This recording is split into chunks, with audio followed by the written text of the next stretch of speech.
Hey guys, Ruby Sims Fatal here, and welcome to episode 14 of The Secret Life of Eliza Pancakes. If you guys remember from last week, Bob finally confronted Eliza about her infidelity and the paternity of little Carlyle. He also paid a visit to Chuck and became violent. So why don't we see what's going on with Eliza this week? Alright, so here we are at Chuck's house. I'm just going to get the walls up so you guys can see what his little house looks like. Yeah, it's a fairly small house here, small backyard. And Chuck looks a little different this week because, as you guys remember from last week, he was fired from his job as head bartender at Bob's catering place. So he's been experimenting with a little bit more of a hairy look. So I'm just gonna quickly go into Create a Sim so you guys can take a quick look at what Chuck looks like right now. So here he is. I'm gonna see if I can change clothes real quick. Alright, this is good enough. I don't think he's going anywhere today.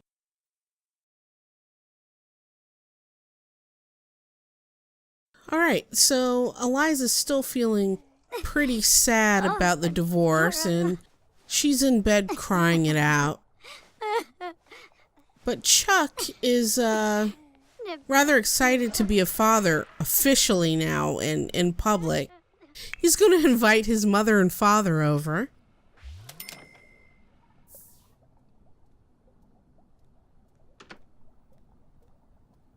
And let's see if I remember how to make a phone call, because apparently I don't. Here we go. Invite, and let's see if his mother's there. There's his mother. I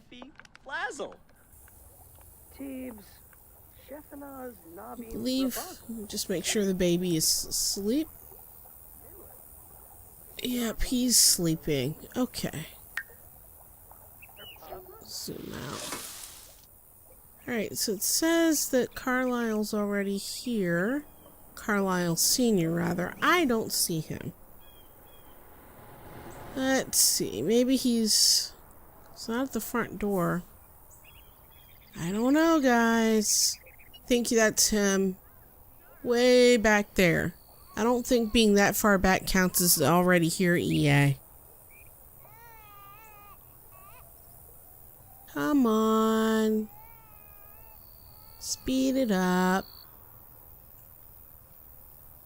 Well, while we're waiting for them to knock on the door, Eliza, I'm going to have her care for the baby, even though she's still feeling really down, really sad.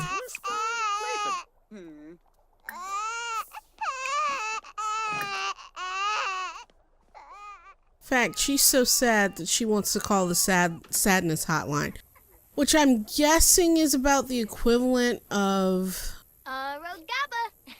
the suicide hotline. That would be my guess. Okay, it says that Carlyle Sr. is already here. I don't see him. I'll try to call him again in a few minutes and see if we can't get him to come over. Okay, Eliza couldn't calm the baby. Maybe Chuck can.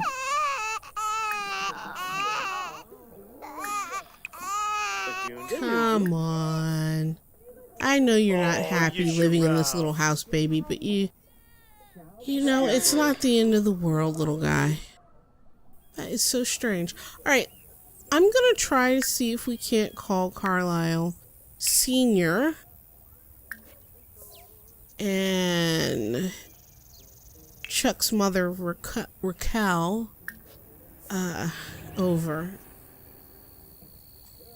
Alright, so we're gonna do that, and then we're gonna go see what Eliza's up to. I think I'm gonna let her call the sadness hotline because clearly, you know, she's really not doing well. So we'll see if that helps at all.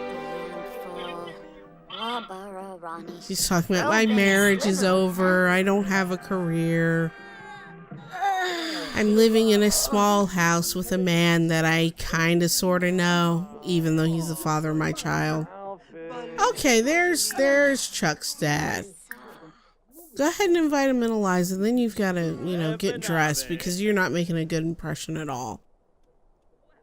I don't know why Chuck's mother didn't come. Yabasani? Nah, Lentim. Lenarg.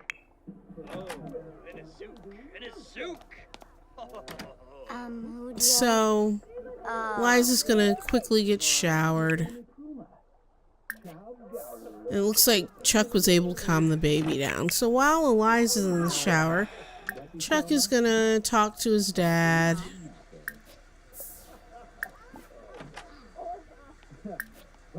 Gonna discuss some fitness techniques and all that good stuff.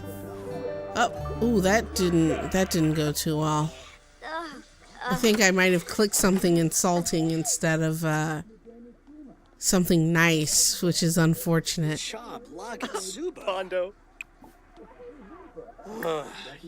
gonna show the baby off to his dad. Oh boy. I didn't know that Johnny knew that Eliza lived here. He's gotta go, because Chuck doesn't know about this yet.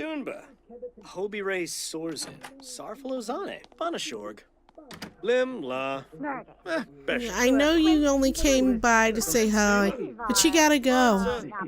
Johnny, I will catch up with you later. But you gotta go right now. Ooh, he's not happy about that. Okay. Go in there and take a sit down. Eliza. And we're gonna try calling Raquel one more time and see if she'll come by. You would think she'd want to see her grandchild, but I don't know.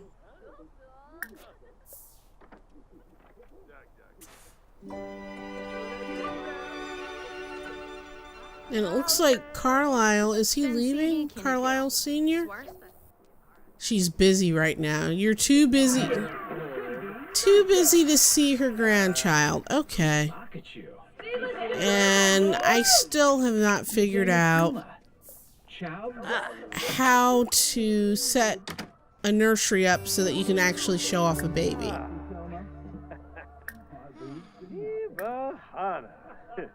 While Carlyle Sr.'s out here, Chuck is going to come out here and ask him for something. He doesn't want Eliza to hear this. So, Dad. Ooh, let's get the camera center. So, you know that I lost my job and, now I have this sweet little baby and the mother of my child is living here. I was wondering if you could give me a little bit of money until I find another job. At least something to get by, enough to buy diapers and food, because we're running really low on cash. And Carlyle Sr. is saying, I'll give you money, this one time, but you have to get a job. You need to shave and cut your hair and go out on some interviews. And now they're taking a selfie to commemorate this big moment of having become, of Chuck having become a father and Carlyle having become a grandfather. So, let's see. It's too bad you guys couldn't meet Chuck's mom. And Eliza's gonna try to have some conversation with Chuck's father, but she's not very happy. Hibby Chib. Yoyam Babadev. Lim La. Ciao. Floni Alupaz. Yana? Brataplatz. Kongalaya. Rangoya Umbix. While she doesn't feel all that great and isn't feeling very social, at least Eliza can make some sort of a meal to serve these guys. she's gonna serve some dinner. Caprese salad. Go ahead and serve dinner, Eliza. Come on, you can do it. I know that your world has crashed around you, but that doesn't mean we can't be a good hostess. Oh, look at this. Looks like Jay, Chuck's friend, has come by to see the baby.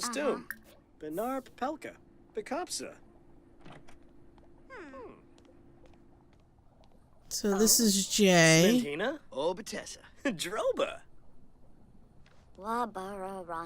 He lives, I believe he lives in Willow Creek. I could be wrong. He may live in Oasis Springs. I'm not quite sure.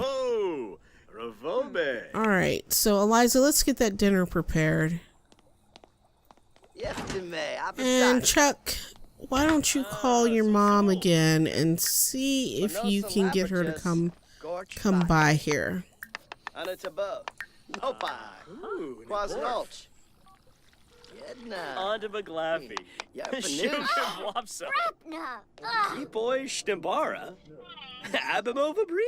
Oh, good. She's not too busy now. So I don't understand how a grandmother could be too busy to see her firstborn grandchild. Let's go ahead and invite Mama in.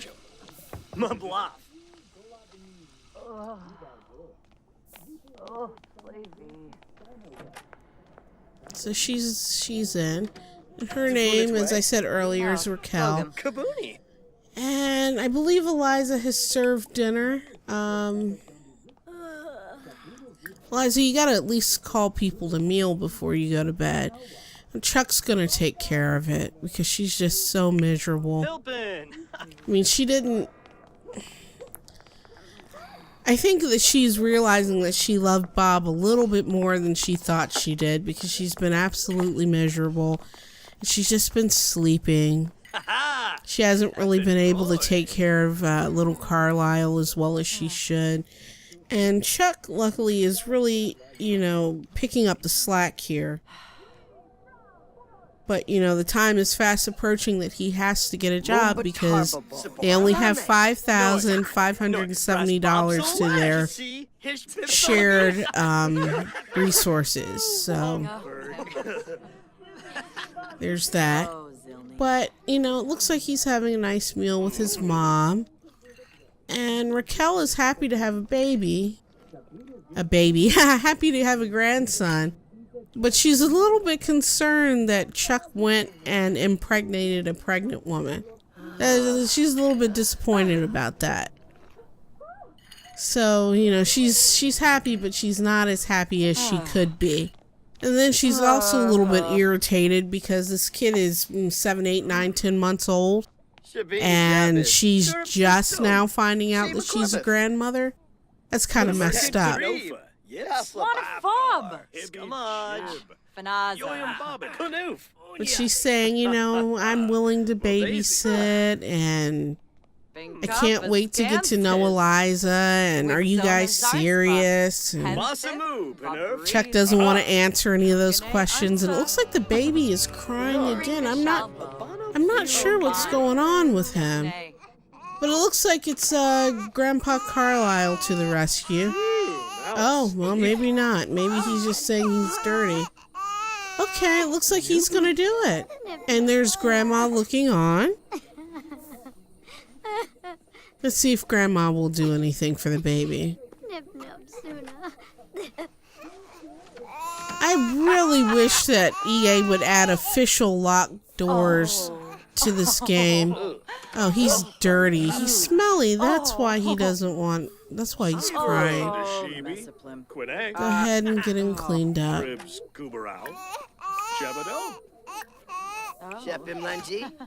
See, Chuck is really picking up the slack, and he's really being a good father.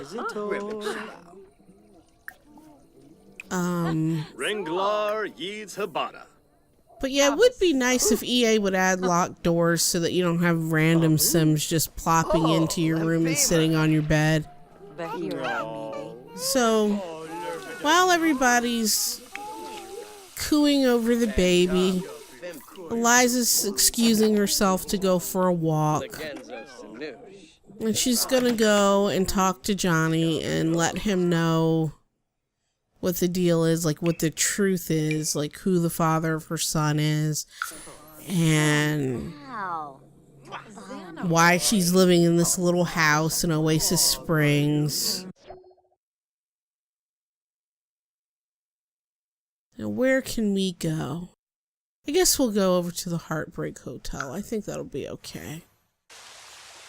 Alright, here we are at the Heartbreak Hotel with Johnny.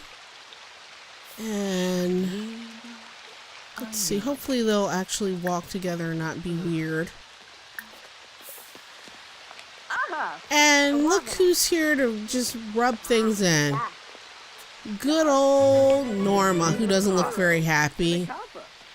And it looks like Carlyle's here. That's a little weird. So, we don't want Carlyle questioning. So, look at that. Norma's frozen in time. It's not moving.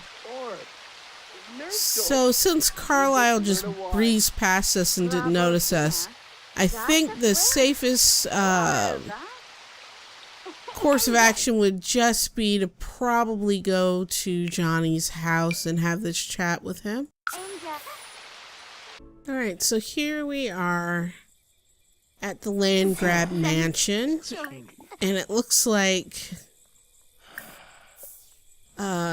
Johnny's parents are just standing outside staring into nothingness, particularly his father, Jeffrey, or Gregory. I don't remember what his name is. It's Jeffrey.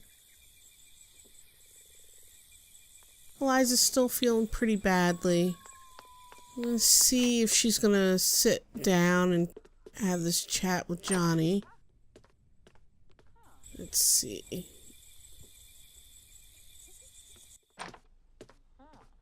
Alright, we'll sit here together then. No. Kimbala! Vroom! Bema! Oh my gosh. Alright. Let's see if I can get zoomed in.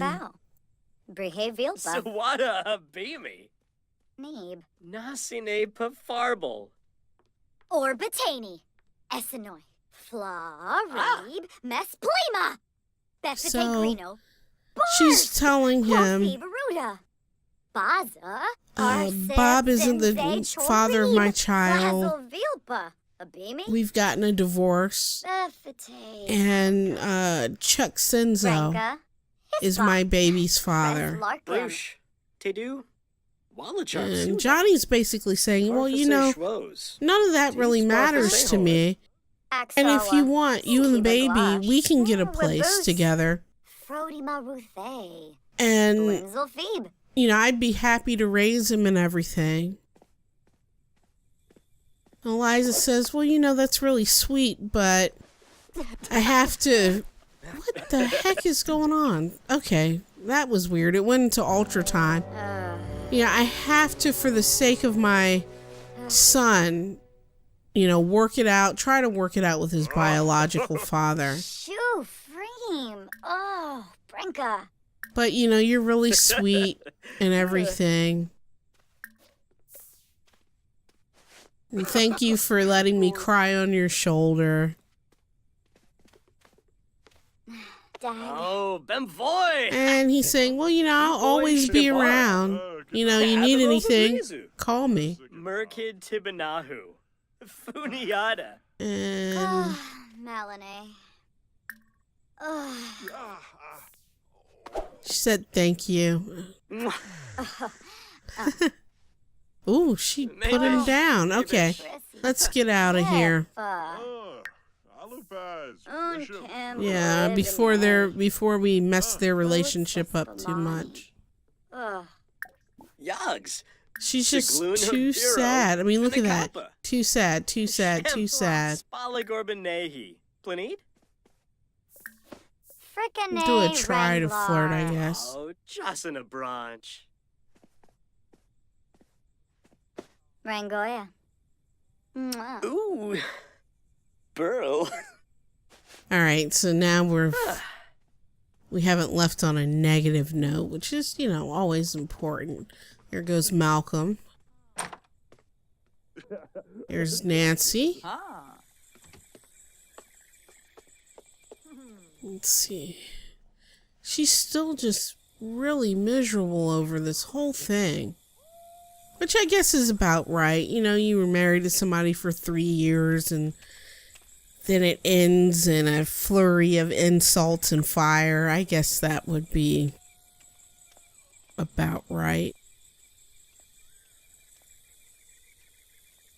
See if I can follow her a little bit with this mouse. Seems like the programming has these Sims walk an awful long way just to be teleported out. Be nice if you could jump into a cab and then it would go to the loading screen.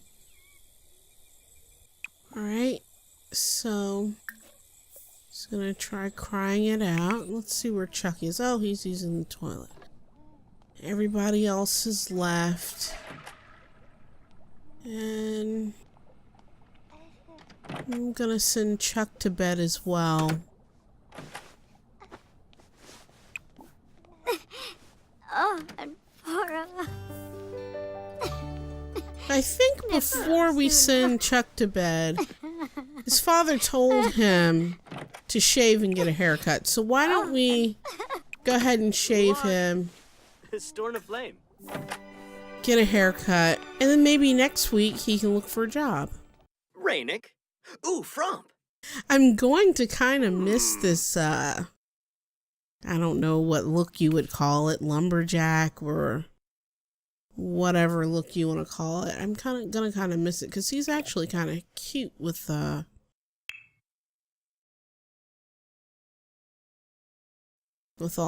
beard and all that stuff. And I'm not really a fan of beards, but his dad told him to shave and get a job, so that's what's gonna happen. Beard's gone. Now let's get a haircut. That'll work. And he's going to be looking for a job.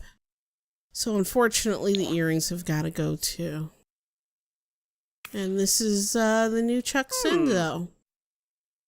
Responsible father breadwinner Chuck Sinzo. And let's just quickly go over his traits. He has a bodybuilder aspiration, which I believe I fulfilled. Which gives him, I believe, a long-lived trait.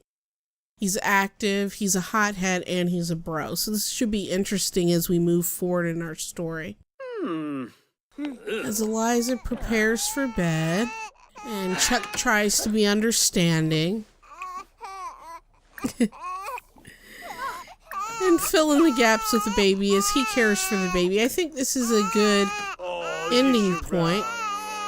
I'd like to thank you guys so much for watching. Please like, comment, and subscribe, and I'll see you guys next week. Bye. Jimbo.